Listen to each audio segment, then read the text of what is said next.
우리가 고난주간과 부활주의를 앞두고 지난 3월 19일부터 로마서 8장의 말씀을 묵상하고 있습니다. 관심을 갖고 이 설교를 꼼꼼히 들으신 분들은 아시겠지만 이 로마서 8장의 말씀은 우리의 신앙에 있어서 굉장히 중요한 성경입니다.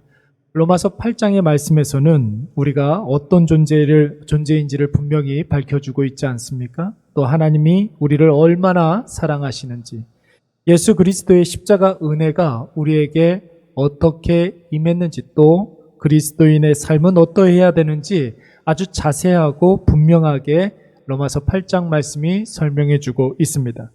특별히 우리가 지난 금요일 저녁 시간에 로마서 8장 말씀의 핵심 부분을 묵상했었는데, 하나님의 사랑이 우리에게 어떻게 나타났다고 그랬습니까? 죄와 사망 가운데 있는 나에게 하나님이 먼저 찾아와 주셔서 조건 없는 은혜를 우리에게 부어 주셨습니다. 그래서 나를 택해 주셨고 뿐만 아니라 우리를 불러 주셨습니다. 그리고 그것으로 그치지 아니하고 우리를 의롭다 칭하시면서 우리를 다 하나님의 자녀로 삼아 주셨고, 또한 성령을 보내주셔서 성화의 삶을 살게 하심으로 말미암아 결국 우리를 영화롭게 해 주시겠다 약속했습니다. 여러분, 이 모든 것들을 어디에서 이루신 것입니까? 바로 십자가에서. 하나님의 하나밖에 없는 아들 예수 그리스도를 십자가에 못 박아 죽게 하심으로 우리를 죄와 사망에서 건져내 주시고 하나님의 자녀 삼아 주셨고, 오늘 예수 그리스도를 다시 살게 하심으로 우리로 성화의 길로 나아가게 하심으로 영화롭게 하시겠다는 약속을 확증하신 것입니다. 십자가에서 그 사랑을 확증하신 것이죠. 그러므로 사랑하는 여러분, 이 세상과 우리의 인생 가운데 그 어떤 것도 우리가 걱정하지 않아도 됩니다. 태산같이 큰 문제가 우리의 인생길 가운데 가로막고 있다 할지라도 절대로 두려워하지 마시고, 깊은 수렁에 빠지는 시험에 들었다 할지라도 낙심할 필요가 없습니다. 왜 그렇습니까? 우리 예수 그리스도께서 나 대신에 십자가에 못 박히심으로 내 모든 문제의 근원인 죄의 문제를 다 해결해 주셨고, 사망 권세를 깨시고 다시 사심으로 말미암아 우리의 연약함과 우리의 부족함의 문제를 다 해결해 주신 줄로 믿습니다. 이것을 오늘 사도 바울은 이렇게 선포하고 있는 것이죠. 여러분, 31절 말씀을 보시면 그런즉 이 일에 대하여 우리가 무슨 말 하리요? 라고 했습니다. 여러분, 하나님의 조건 없는 사랑과 한량없는 그 은혜가 있기 때문에 아무런 걱정을 할 필요가 없다라는 거예요. 하나님의 사랑이, 예수 그리스도의 은혜가 우리와 함께 하시고 우리를 지켜주시고 우리를 인도해 주시기 때문에 그 어떤 걱정도 그 어떤 염려도 하지 말라는 것입니다. 특별히 우리가 걱정하지 않아도 되는 삶의 문제 5가지를 오늘 본문의 말씀에서는 아주 정확하게 이야기하고 왜 걱정하지 않아도 되는지를 분명히 밝히고 있습니다. 첫 번째, 여러분 31절 말씀을 보시면 누가 우리를 대적하리요? 라고 했으니, 여러분 그 어떤 것도 우리를 공격하지 못한다는 것입니다. 우리를 넘어뜨릴 수 없다라는 거예요. 왜 그렇습니까? 하나님께서 우리를 위하시기 때문에, 전능하신 하나님께서 우리를 위하시기 때문에 하나님이 우리의 아버지가 되어 주셔서 우리 대신 그 모든 공격들을 막아내 주시기 때문에 그런 것입니다. 하나님의 사랑에는 아버지, 그러니까 부성의 사랑이 있고 모성의 사랑이 있습니다. 하나님이 아버지로서 사랑하신다는 것은 우리의 모든 감당하지 못하는 일들을 하나님께서 대신해 주신다라는 거예요. 지켜주신다라는 거예요. 우리를 보호해 주신다라는 것입니다. 그렇다면 여러분, 어머니의 사랑도 있지 않겠습니까? 두 번째로 32절 말씀에 보면 모든 것을 우리에게 주시지 아니하겠느냐라고 그랬어요. 내가 느끼는 부족함과 결핍. 여러분, 인생 가운데 우리가 느끼는 여러 가지 고민들, 그리고 환난들 다 부족과 결핍에서 오는 것들이 많지 않습니까? 우리가 부족함을 경험하고 결핍의 우리가 마음속에 고민을 할 때에 하나님이 그 부족함을 채워주시고 우리의 결핍에 하나님의 은혜로 공급해 주신다라는 것입니다. 왜 그렇습니까? 하나님은 모든 것의 주인님이시기 때문에 그렇죠. 이 모든 것들, 이 세상에 있는 모든 것들을 주관하시는 분이시기 때문에 그렇습니다. 여러분, 한 가정의 엄마의 사랑은 자녀들에게 어떻게 나타납니까? 계속해서 먹이는 것으로 나타납니다. 부족함을 공급해 주시는 것으로 나타납니다. 하나님께서는 부성의 사랑만 있으신 것이 아니라 모성의 사랑도 있으신 분이에요. 우리에게 계속해서 채워주시고 공급해 주시는 은혜를 부어주시는 줄로 믿습니다.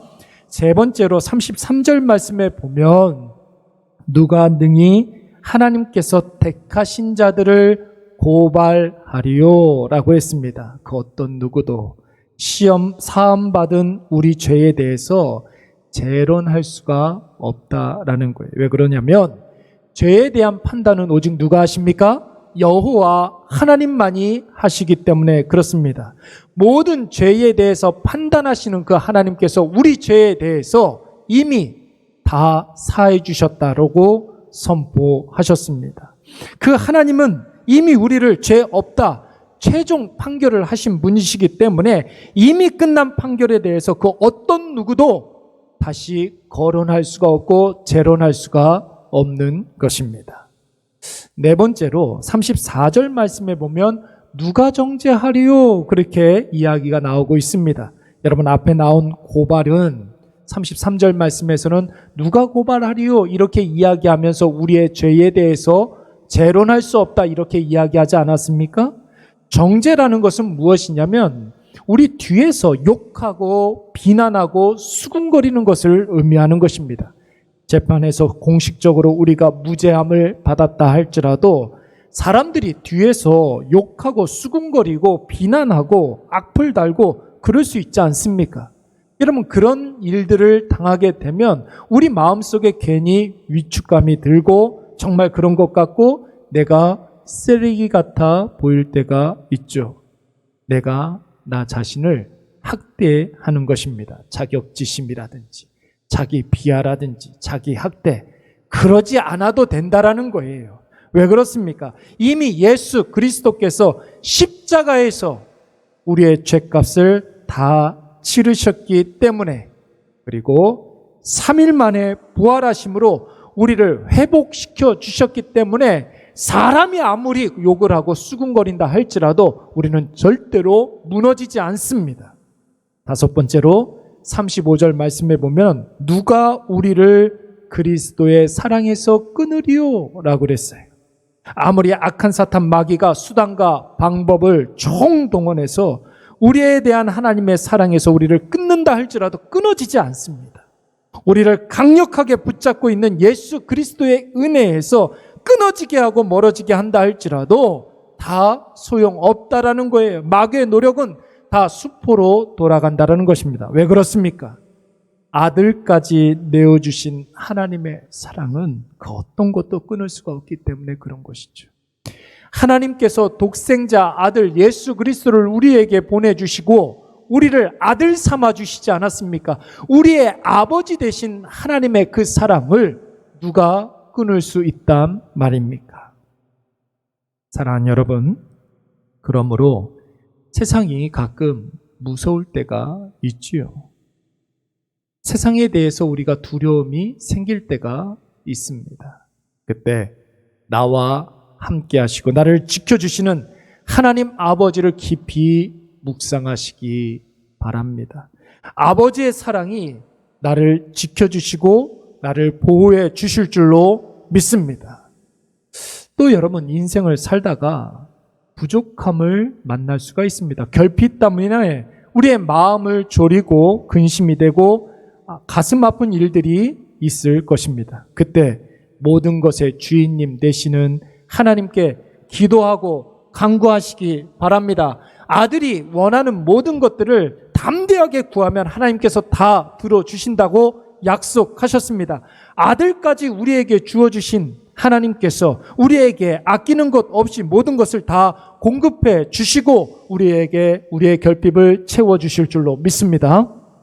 아무리 우리가 하나님의 자녀라 할지라도 여러분 가끔 실수할 때가 있습니다. 연약해서 세상 죄에 빠질 때도 종종 있습니다. 그때 여러분 중요한 것은 그 죄가 나를 더 큰 죄로 끌고 가지 못하도록 그 죄를 차단하는 것이 중요합니다. 여러분 어떻게 하면 그 죄, 그 범죄에서 우리가 자유로울 수가 있겠습니까? 그 모든 죄에 대해서 회개하시기 바랍니다. 우리의 모든 죄를 용서하실 분은 오직 여호와 하나님밖에 없습니다. 그 죄에 대해서 사실 분은 심판자는 오직 여호와 하나님밖에 없다라는 사실을 여러분 꼭 믿으시기 바랍니다. 그리고 간혹 가다가 나 자신이 초라해질 때가 분명히 있어요. 세상에 대해서 위축감이 들고 사람들이 두려워질 때가 있습니다. 그렇게 되면 나도 모르는 사이에 나 자신을 내가 괴롭힐 때가 있다라는 거죠. 쓸데없는 생각으로 작은 일을 굉장히 크게 부풀려서 생각하기도 하고 하지 않아도 되는 걱정으로 있지도 않은 문제를 사로잡힐 수도 있습니다. 사람들에게 선동되어서 잘못 판단하고 어리석은 결정을 내리기도 하고 세상과 나를 비교하면서 자꾸만 세상 따라가다가 하나님과 멀어질 수도 있습니다. 그때 여러분 우리가 지난 날을 뒤돌아보는 거예요. 나에 대한 하나님의 사랑이 어떻게 임했는지 다시 한번 생각해 보는 거예요. 예수 그리스도께서 나를 어떻게 은혜를 내려주셨는지 그 은혜를 깊이 묵상하게 되면 여러분 그 은혜가 오늘 나의 문제에도 놀랍도록 역사하심으로 말미암아 우리를 책임져 주실 줄로 믿습니다. 마지막으로 뜬금없이 스스로 내가 그리스도인이 맞나 이런 생각이 들 때가 있어요. 내가 구원받은 것이 맞나? 하나님께서 정말로 살아계신 것이 맞나? 어쩌면 하나님도 나를 싫어하실 거야. 나 같은 건 정말 쓸모가 없어. 이런 생각에 사로잡힐 수가 있습니다. 사랑하는 여러분, 다 악한 사단 마귀가 우리를 하나님께로부터 멀어지게 하기 위한 계책입니다. 그런 생각을 줘서 하나님은 나를 놓지 않는데 나 스스로 하나님을 놓게 만드는 것이죠. 그러나 혹시 내가 하나님을 놓는다 할지라도 하나님은 절대 나를 놓지 않습니다. 그 어떤 것도 그게 나라 할지라도 나에 대한 하나님에 대한 그 사랑을 절대로 끊을 수가 없습니다. 여러분 정리 한번 해보도록 하겠습니다. 날 지켜주시는 아버지 하나님, 지켜주심의 은혜, 늘 좋은 것 채워주시는, 공급해주시는 하나님, 채워주시는 하나님, 나의 모든 죄를 사해주시는, 용서하시는 하나님, 늘 언제나 내 편이 되어주셔서 세상보다 더 크신 하나님, 책임져 주시는 하나님, 그 어떤 것도 끊을 수 없는 강력한 사랑으로 붙잡아 주시는 하나님, 그래서 세상을 이기게 해 주시는 하나님, 이 다섯 가지의 하나님의 사랑을 깊이 묵상하면 우리는 반드시 세상을 이기고 승리하게 될 줄로 믿습니다. 여러분, 이 놀라운 하나님의 사랑, 그 어떤 것으로도 끊을 수 없는 그 하나님의 사랑을 하나님께서는 우리가 머리로만 이해하는 것으로 그치지 아니하고 우리의 마음으로 가슴으로 느끼는 것으로만 그치지 아니하고 몸으로 체험하기를 원하셨습니다. 그래서 오늘 우리에게 성찬식을 제정해 주신 것이죠. 주님의 살과 피에 동참하는 이 성찬 예식은 채워주시고 지켜주시고 용서해주시고 책임져 주시고 이기게 하시는 하나님의 끊을 수 없는 그 사랑의 증표가 되는 줄로 믿습니다. 이 성찬에 참여할 때마다 우리는 예수 그리스도 십자가 사건을 통하여서 확증해 주신 하나님의 이 다섯 가지의 사랑을 꼭 기억할 수 있어야 합니다. 그리고 여러분 이 다섯 가지의 하나님의 사랑을 마음속 깊이 새기시기 바랍니다. 그때 연약함에서 오는 두려움은 다 물러가고 부족함에서 오는 근심과 걱정, 하나님께서 은혜를 채워주심으로 말미암아 다 사라지게 될 줄로 믿습니다. 죄가 주는 불안함 있을 수 있죠. 죄 때문에 우리가 낙심할 수도 있습니다. 그러나 모든 죄를 사해 주시는 하나님을 의지하면 그 모든 죄를 이길 수 있습니다. 날 끝까지 책임져 주시는 그 하나님의 사랑으로 말미암아 이 세상을 이기고 승리하는 놀라운 은혜를 다 경험하게 될 줄로 믿습니다. 오늘 그 말씀이 로마서 8장 37절부터 39절까지의 말씀에 잘 나와 있습니다. 우리 다 같이 하나님의 5가지의 사랑을 깊이 묵상하면서 로마서 8장 37절부터 39절까지의 말씀을 다 같이 읽도록 하겠습니다.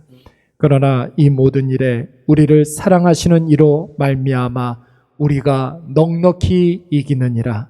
내가 확신하노니 사망이나 생명이나 천사들이나 권세자들이나 현재 일이나 장래 일이나 능력이나 높음이나 깊음이나 다른 어떤 피조물이라도 우리를 우리 주 그리스도 예수 안에 있는 하나님의 사랑에서 끊을 수 없으리라. 이 확신을 가지고 우리의 남은 생에 그 하나님의 사랑으로 승리하시는 저와 여러분이 되시기를 간절히 축원합니다.